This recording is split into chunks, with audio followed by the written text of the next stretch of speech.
الذين يكفرون بآيات الله ويقتلون النبيين بغير حق ويقتلون الذين يأمرون بالقسط من الناس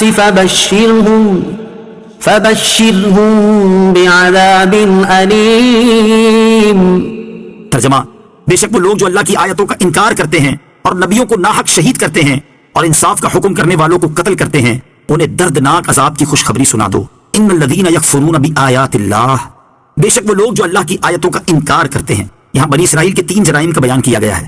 نمبر 1، اللہ عز و جل کی آیات کا انکار کرنا. نمبر 2، انبیاء علیہ السلام کو شہید کرنا. نمبر 3، انصاف کا حکم دینے والوں کو قتل کرنا. چنانچہ بنی اسرائیل نے ایک مرتبہ صبح کے وقت 43 نبیوں علیہ السلام کو شہید کیا. پھر جب ان میں سے 112 عابدوں نے اٹھ کر انہیں نیکیوں کا حکم دیا اور برائیوں سے منع کیا تو اسی روز شام کو انہیں بھی قتل کر دیا. اس آیت میں نبی کریم علیہ السلام کے زمانے کے یہودیوں کی مذمت اس لیے ہے کہ وہ اپنے آباء و اجداد کے ایسے بدترین فعل سے راضی تھے. أولئك الذين حبطت أعمالهم في الدنيا والآخرة وما لهم من ناصرين. ترجمہ: یہی وہ لوگ ہیں جن کے اعمال دنیا و آخرت میں برباد ہو گئے اور ان کا کوئی مددگار نہیں. اولئک الذین حبطت اعمالهم، یہی وہ لوگ ہیں جن کے اعمال برباد ہو گئے. اس آیت سے معلوم ہوا کہ انبیاء علیہ السلام کی جناب میں بے ادبی کفر ہے، اور یہ بھی کہ کفر سے تمام اعمال برباد ہو جاتے ہیں، کیونکہ یہودیوں نے اپنے انبیاء علیہ السلام کو شہید کیا تھا جو سخت ترین بے ادبی ہے. اس پر ان کے اعمال برباد کر دیے گئے. أَلَمْ تَرَ إِلَى الَّذِينَ أُوتُوا نَصِيبًا مِنَ الْكِتَابِ يُدْعَوْنَ إِلَى كِتَابِ اللَّهِ لِيَحْكُمَ بَيْنَهُمْ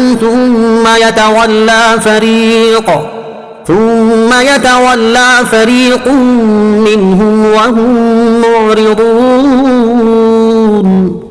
ترجمہ: کیا تم نے ان لوگوں کو نہیں دیکھا جنہیں کتاب کا کچھ حصہ دیا گیا کہ جب انہیں اللہ کی کتاب کی طرف بلایا جاتا ہے تاکہ وہ ان کا فیصلہ کر دے تو پھر ان میں سے ایک گروہ بے رخی کرتے ہوئے منہ پھیر لیتا ہے.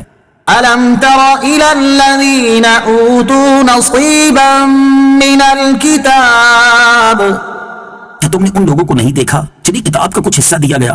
اس آیت کا خلاصہ یہ ہے کہ یہودیوں کو توریت شریف عطا کی گئی اور اس کے علوم و احکام سکھائے گئے. اسی توریت میں تاجدار رسالت صلی اللہ تعالی علیہ وسلم کے اوصاف و احوال اور دین اسلام کی حقانیت کا بیان بھی تھا.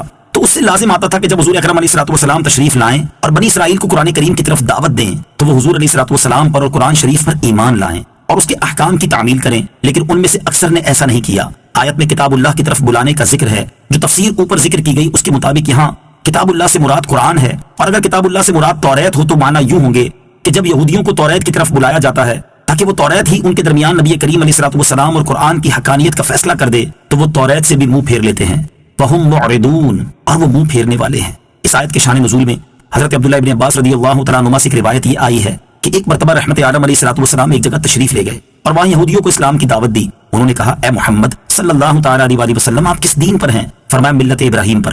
وہ کہنے لگے: حضرت ابراہیم علیہ السلام تو یہودی تھے. نبی کریم علیہ السلام نے فرمایا: توریت لاؤ، ابھی ہمارے اور تمہارے درمیان فیصلہ ہو جائے گا. وہ اس مطالبے پر نہ ٹھہر سکے اور منکر ہو گئے. اس پر یہ آیت مبارکہ نازل ہوئی. حضرت عبداللہ بن عباس رضی اللہ تعالیٰ عنہما سے اس آیت کے شان نزول کی دوسری روایت یہ ہے کہ خیبر کے یہودیوں میں سے ایک مرد نے ایک عورت کے ساتھ زنا کیا تھا.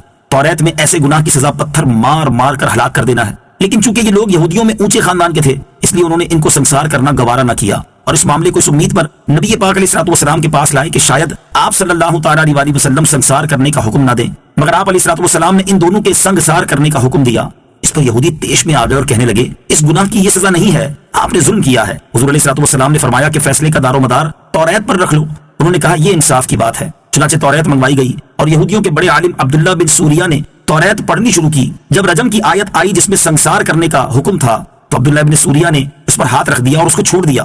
حضرت عبداللہ بن سلام رضی اللہ تعالیٰ عنہ نے اس کا ہاتھ ہٹا کر آیت پڑھ دی.